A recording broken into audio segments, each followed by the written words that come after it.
Now, if like Tommy, you're a chocoholic, you'll be licking the screen for the next few minutes. Yes, try not to electrocute yourself. Shane Smith is with us today. It's going to be very hard not to be nibbling at this. The recipe is already, it's gone. We've definitely gone about, Yeah. 3 or 4 kg because of chocolate. What do you got for morning. us? We're going to have 2 lovely chocolate dishes on today. So we're starting with a lovely individual dark chocolate and orange tart. Yes, why Tell not? us why you're doing this. Because I asked him. I got very angry. Please, bring chocolate. The lovely folk at the Chocolate Cork Festival, which is happening next weekend coming, the 24th, 26th, asked me to come on here and showcase what is going to be happening hopefully next weekend down at Cork. So there's a lovely... All things chocolate. All things chocolate, exactly, yeah. It's on Friday, Saturday and Sunday. Heaven for chocoholics. Exactly, for people in the industry and for people as well like yourselves that may not, that just enjoy it. Just people. Exactly, yeah. Everybody loves chocolate, don't they? Exactly, well, I think so. Don't they? But chocolate and orange is such a great combo. Do you know what? It is, and like flavours like this, there's no point in messing with them too much. I love them, do you know what I mean? So we're going to start on here is, we have a nice little individual tartlet, and we're just going to roll some sweet pastry. So again, recipe will be up online later on for the sweet pastry. It's very simple, just creaming butter, sugar, adding in some eggs and flour, and chilling that down. So just keep turning it around here until you probably want about 1/4 of an inch thickness. Now you can do this recipe for a large tart as well, if you don't want to go. The individuals are nice. One large one, yeah, exactly. So you're literally just rolling out your pastry, and we're going to blind bake this in the oven, because the difference with this tart here is we're actually going to be putting in like a baked chocolate filling into it. So it's not like a ganache where you blend your chocolate and cream. We're actually going to bake this in the oven, which leaves it a little bit lighter, because sometimes you put a ganache, which is chocolate and cream, it can be a little bit heavy.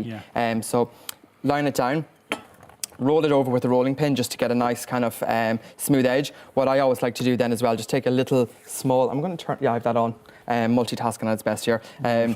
We are just going to take a little bit of the actual pastry and just push that in, and that kind of then... Why do you need to use the pastry? Well, you can use your fingers, but sometimes it's not very even. So if you just use this one here, you can push through it as well. Love the little tips. Professional tips. So just push that one in there. Where did you get it?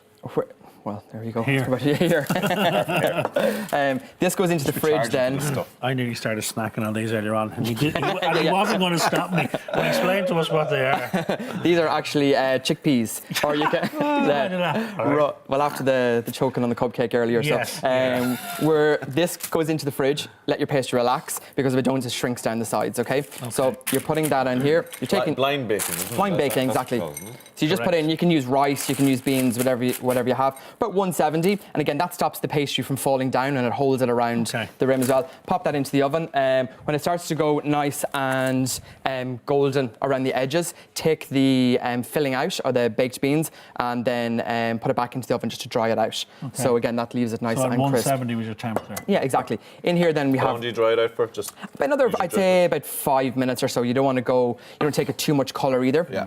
So this then is just basically lovely dark chocolate here, and we have just heated up some cream and a little bit of milk, and we just keep mixing that now until all the chocolate is blended. Watch the magic happen. Quantities, recipe on the website, by the way. Yeah. TV3 Sunday website if you want to do this at home. Yes, and again, it's an easy one, you know what I mean? Your own little chocolate festival.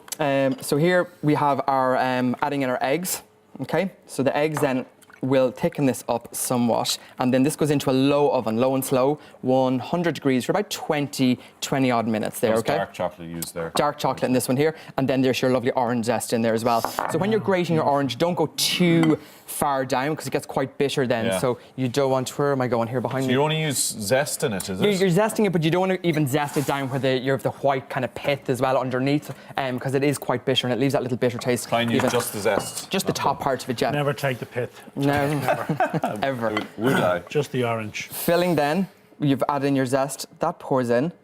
Now you could just close the curtains and have a nice evening with that as it is. Yeah, it's beautiful. exactly. It's a beautiful thing. So this here then goes into the oven, as I said, 100 degrees. You don't fill it right to the I like top. to. It's heavy. It's chocolate. So if you have it too full, and I like to put little toppings and stuff on it as well, so it adds that extra little bit of room. So that goes in about 20 odd minutes. Give it a little jiggle. If it kind of wobbles and stops, you know, then it's almost like a brulee that it's set. So take that out. Let it relax.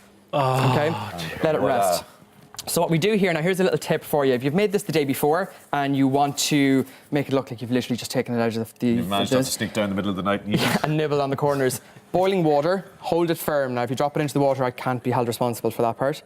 But hold it over the steam And then for about maybe 3-4 seconds, you take it out. No, get that! Just like that. Get that shot. Clever, man. So you can see a nice kind of sheen on that one there. Looks like it's just come out of the oven. Exactly, and you can do it the day before. Again, Very clever. plating it up is all key. Have a little bit of fun. So just take a little bit off your cocoa powder here, dusting half of it. You've got a nice little... There's an artist at work. My dad's a painter decorator now, so I didn't pick it up off the ground. You say your dad was a painter. Well, there has been moments. Impressionism. His dad's a great painter. He can do a living room in 20 minutes. I think the website details will be on underneath there at the moment as well. So Estimates free. we have this, no job too big or small, is that what they say? Chocolate truffle, again, recipes up online. So it's literally just cream, chocolate melted together. That's blended. Let it go cold, roll it, and I've just got lovely edible gold glitter here. That's just to take an extra little thing. Pop that on top. Some little orange zest as well on top of that one. I'm just going to give this a quick rub here. I'll bring this one over just to clear away. Yes, do that. So as you can see here then, so there, Look at that. I think really nice. I said you can do a large tart. You can just do one and then portion it into 8-10 pieces. I think the individuals are that little kind of a show-off kind of. Yeah. We'd be so crude as to pick it up and eat I that think out you of like their just like a hands. pizza Really? slice. That's cool, is it? I think it is. That's acceptable. So there's the first one. I love that you're flicking the orange off it there as well. Yeah, get the fruit out of the way. So lovely. It's more creamy. It's not too heavy like a ganache. It's really nice. So again, a little So sample of what is coming next weekend below in Cork is definitely a date for your diary. Next hour, more chocolate. We have another milk chocolate honeycomb mousse coming up next. A little bit Just lighter. in case you haven't had enough chocolate. I'm in my happy place. Great Still stuff, to Shane. come, advice on making the most of the Black Friday sales. Up next, though, we ask if our education system is underfunded and if it's failing our children. Stay with us.